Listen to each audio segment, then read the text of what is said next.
maling uang rakyat, yang makan keringat rakyat, yang minum darah rakyat. 200 triliun lebih cuma divonis 6,5 tahun.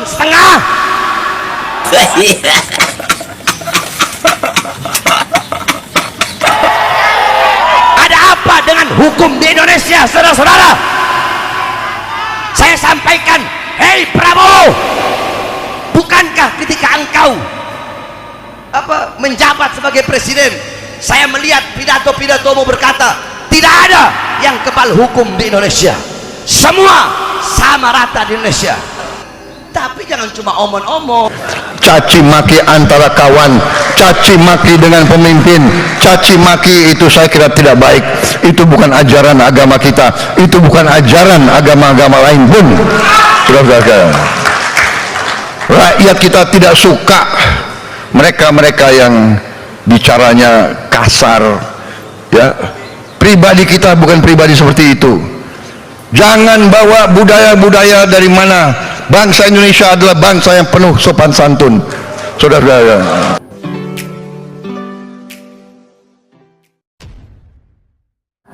Assalamualaikum warahmatullahi wabarakatuh. Kembali berjumpa dengan saya di channel Gagasan Progresif 9, sahabat sebangsa dan setanah di mana saja Anda berada. Kembali kita akan menyimak video yang ini cukup menarik, yang akan mengedukasi kita semua. Dan jangan lupa like, subscribe, agar kita terus mendapatkan informasi-informasi yang menarik. Nah, saya tidak usah berlama-lama, kita akan coba simak sama-sama. Akhir zaman, kerusakan di mana-mana, judi online di mana-mana, pencuri di mana-mana, korupsi di mana-mana, narkoba di mana-mana, semuanya kecanduan judi online, saudara. Judi online bukan cuma di kota-kota, bahkan di kampung-kampung kecil seperti ini semuanya judi online. Bukan cuma masyarakat biasa, bukan cuma masyarakat, polisinya judi online, betul? Polisi judi online, tentaranya judi online, anggota dewannya judi online, bahkan banyak para pejabat-pejabat dan aparat yang menjadi backing judi online, saudara-saudara. Judi online di mana-mana, korupsi menyebar di mana-mana, korupsi di mana-mana, korupsi di mana-mana, saudara-saudara. Apa yang terjadi dengan negara ini? Apa yang terjadi dengan kita?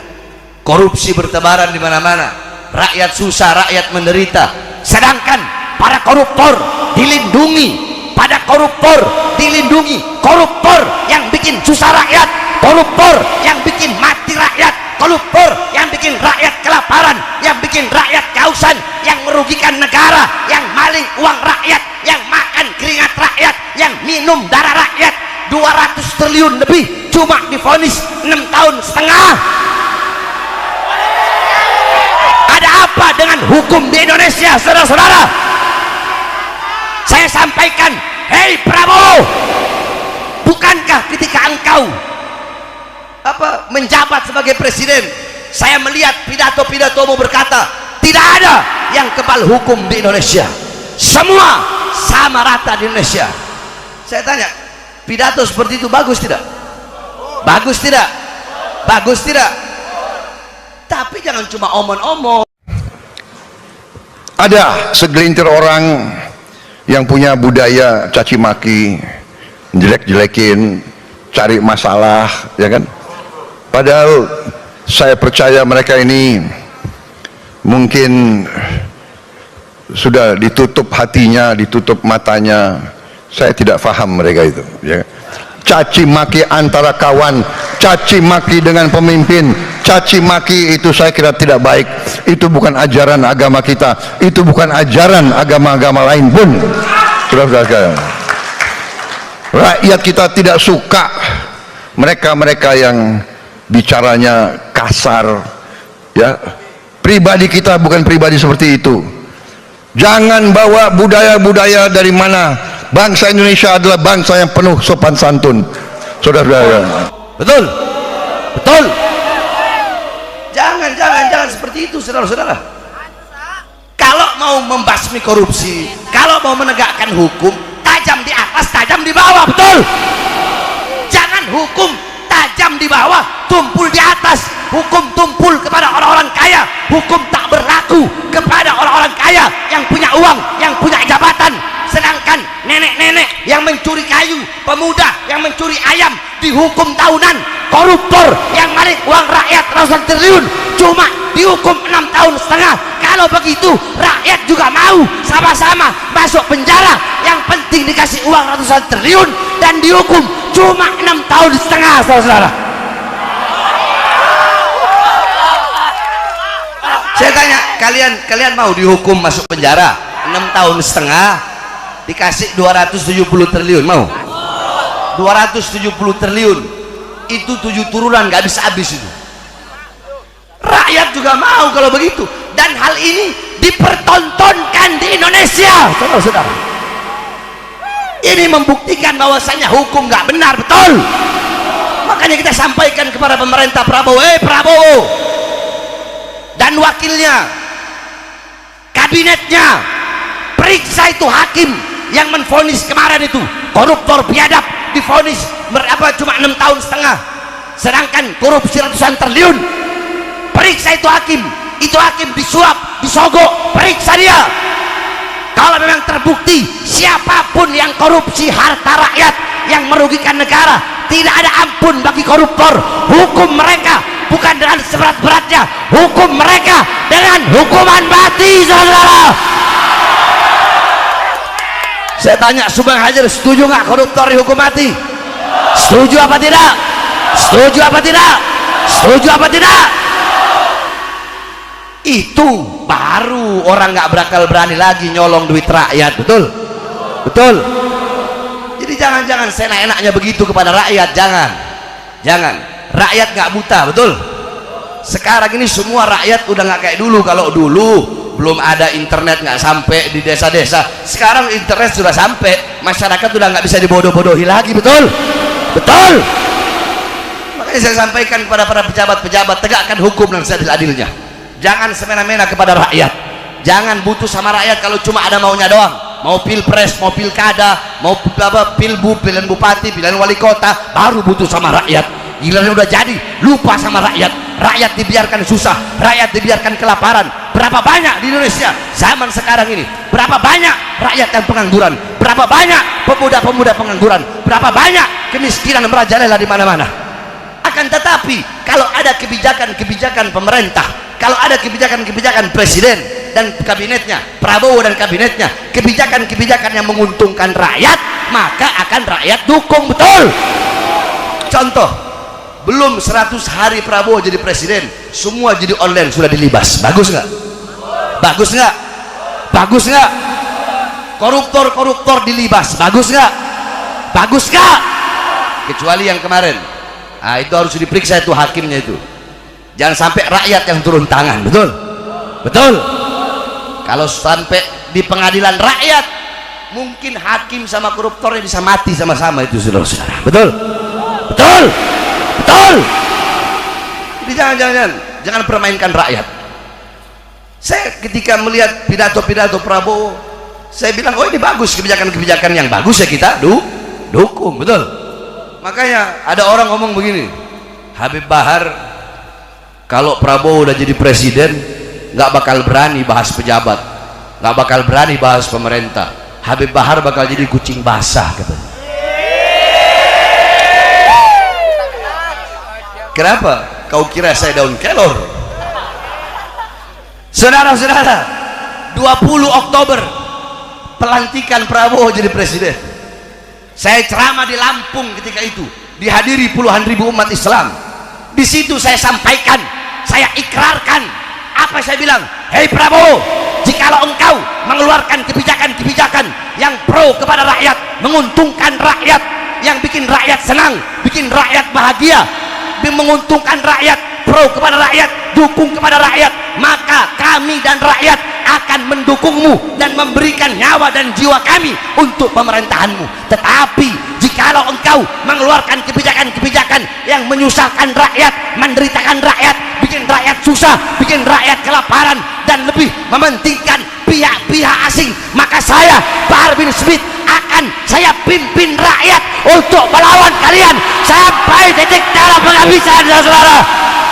Allahu Akbar, Allahu Akbar.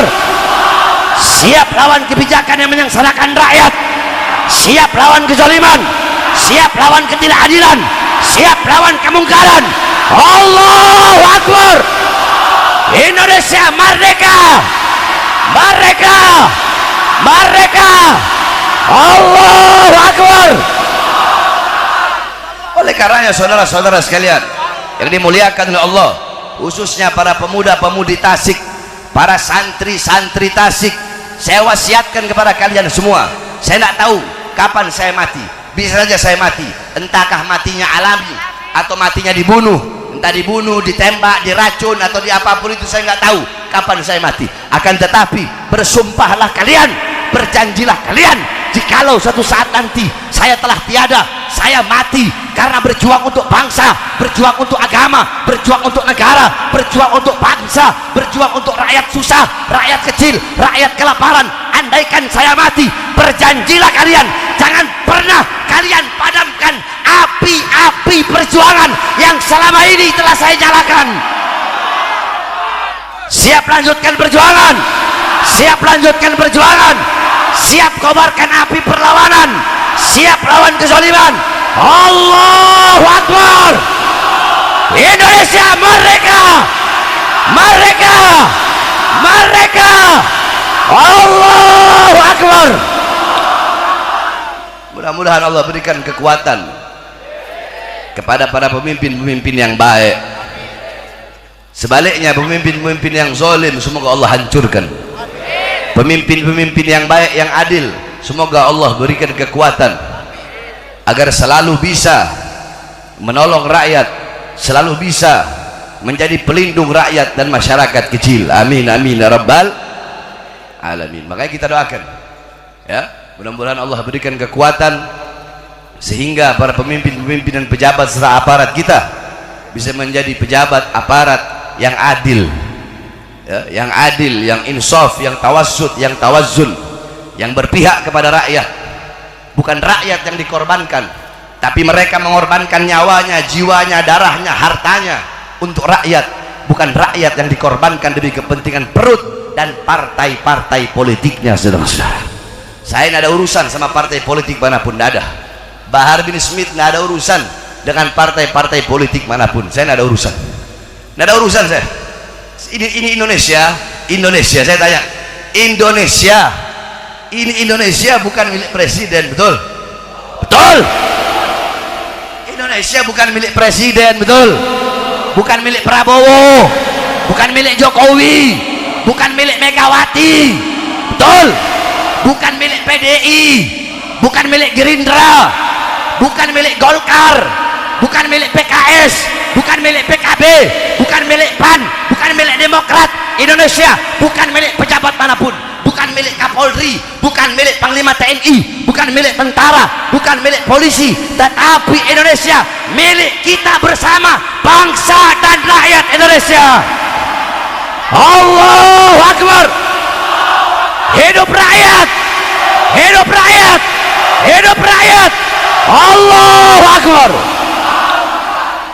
Oleh karenanya sekarang saatnya kita rakyat bersatu, betul? Pilpres sudah selesai, pilkada sudah selesai, betul? Nah, mungkin kemarin-kemarin waktu pilpres, waktu pilkada, ada di antara kita yang di sini saling menghina, saling mencaci, saling memaki, saling memusuhi karena beda pilihan. Sekarang kita duduk di sini disatukan oleh baginda Nabi besar Muhammad. Maka kita harus semakin bersatu. Kita yang Muslim disatukan dengan keislaman. Di luar Islam, yang Kristen, Buddha, Hindu, Katolik, walaupun kita bukan saudara seagama, tapi kita saudara sebangsa, setanah air.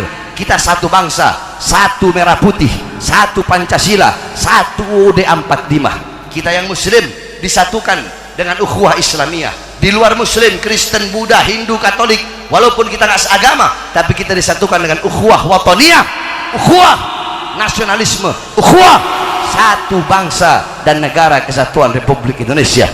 Ketika semua rakyat telah bersatu, maka disitulah akan ada kemenangan, saudara-saudara. Oleh karenanya sekali lagi, semoga Allah Subhanahu Wa Taala jadikan kalian semua yang duduk di majelis tidak pulang dari majelis kecuali kalian menjadi hamba-hamba yang baik, yang taat, yang patuh, yang istiqamah, pulang dari sini dosa-dosa kalian diampuni oleh Allah, dosa-dosa yang telah lalu, dosa-dosa yang akan datang, dosa-dosa yang tampak, dosa-dosa yang tidak tampak, mudah-mudahan semuanya diampuni oleh Allah.